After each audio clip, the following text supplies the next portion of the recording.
3단계 전문 지식을 쌓는다.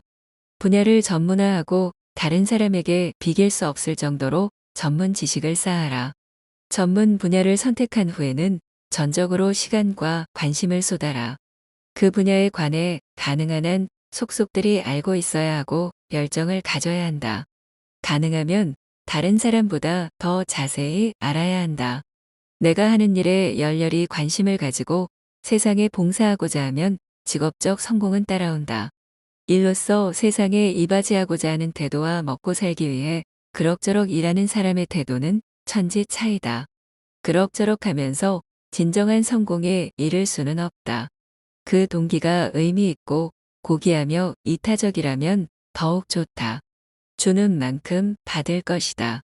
4단계 이익은 순환한다는 것을 이해한다.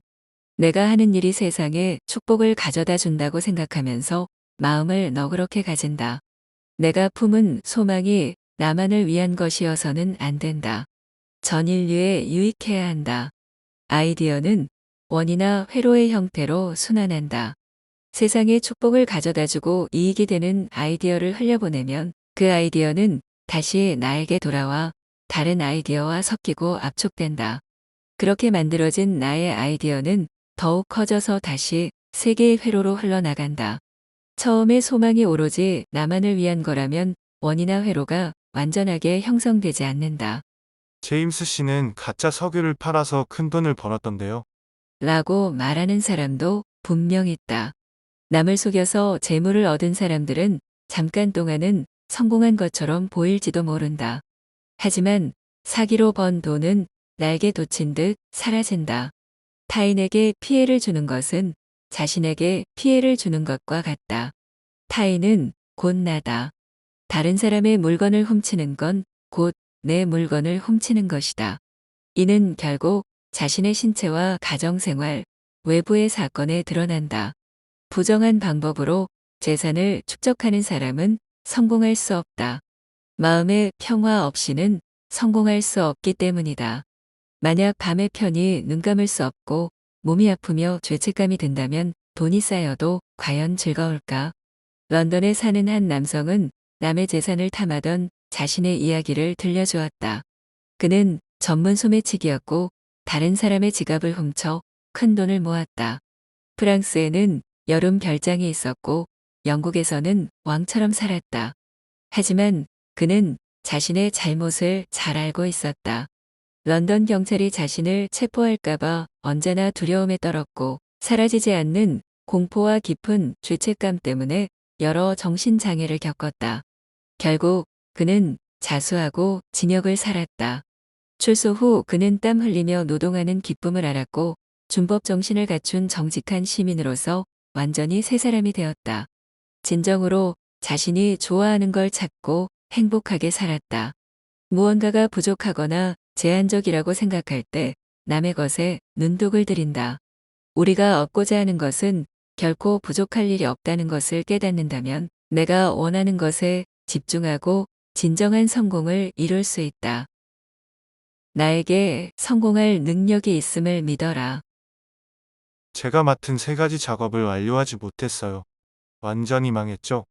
이 말을 한 엔지니어는 자신이 두려워하던 일이 일어나는 걸 목격하기 시작했다. 예상했던 것처럼 정말 실패했다. 실패하리라는 믿음을 가지고 있었어요. 하지만 이 순간부터 저는 그 믿음을 성공하리라는 믿음으로 바꿀 거예요.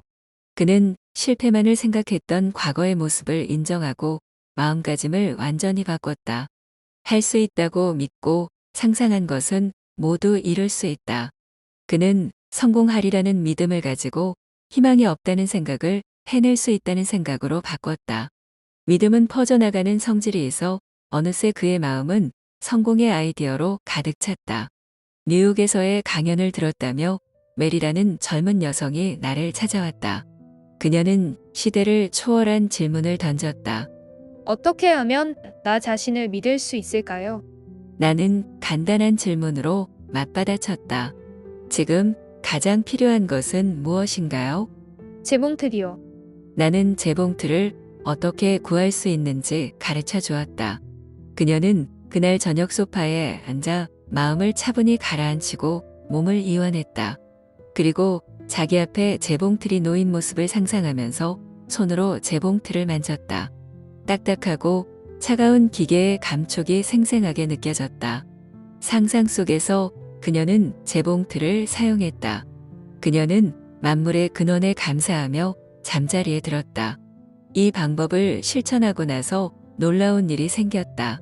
같은 아파트에 사는 이웃이 현관문을 두드렸다.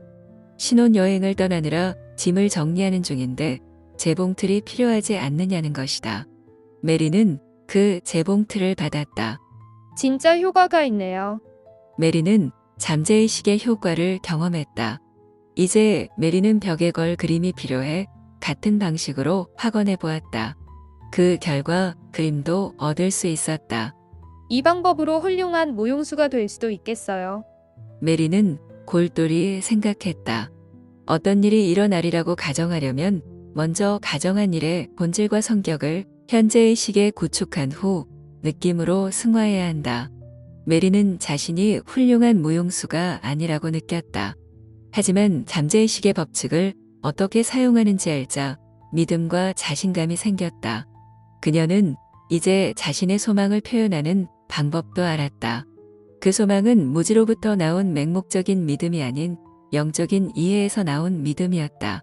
메리는 자신이 훌륭한 무용수인 걸 깨달았고 그렇게 믿으면서 인생을 살아갔다. 꿈을 이루는 데 필요한 자질과 특성을 끌어당기기 위해 정신적인 분위기를 조성했다. 잠재의식은 돈, 친구, 교사, 인맥 등 자기개발과 발전을 위해 꼭 필요한 것을 끌어당겼다. 그 결과 지금 메리는 댄스 아카데미에 고용되어 강사들을 가르치고 있다. 조셉 머피의 미라클 노트. 상황이나 주변 환경이 세상을 바라보는 관점이나 느낌을 결정짓지는 않는다. 사실은 정반대다. 세상을 바라보는 관점이나 느낌이 경험이나 상황, 주변 환경을 결정짓는다. 평화, 조화, 완전 무결함, 안정감, 행복은 내면의 깊은 자아로부터 나온다. 이러한 자질을 키운다는 건 잠재의식의 보물을 쌓는 것과 같다. 아이디어는 원이나 회로의 형태로 순환한다. 세상에 축복을 가져다주고 이익이 되는 아이디어를 흘려보내면 그 아이디어는 다시 나에게 돌아와 다른 아이디어와 섞이고 압축된다. 그렇게 만들어진 나의 아이디어는 더욱 커져서 다시 세계의 회로로 흘러나간다. 무언가가 부족하거나 제한적이라고 생각할 때 남의 것에 눈독을 들인다. 우리가 얻고자 하는 것은 결코 부족할 일이 없다는 것을 깨닫는다면 내가 원하는 것에 집중하고 진정한 성공을 이룰 수 있다. 무언가를 상상할 수 있다면 그 일을 이룰 수도 있다. 이래서 내가 원하는 만큼 성공할 수 있다고 나 자신과 나의 능력을 믿어라. 그러면 잠재의식을 통해 모든 에너지와 물질을 얻고 우주의 영적 지성을 사용할 수 있다. 진짜라고 느껴지는 아이디어는 주관적으로 변하고 잠재의식은 자신의 방법으로 아이디어를 실현한다. 여기서 아이디어는 부정적이든 긍정적이든 상관없다.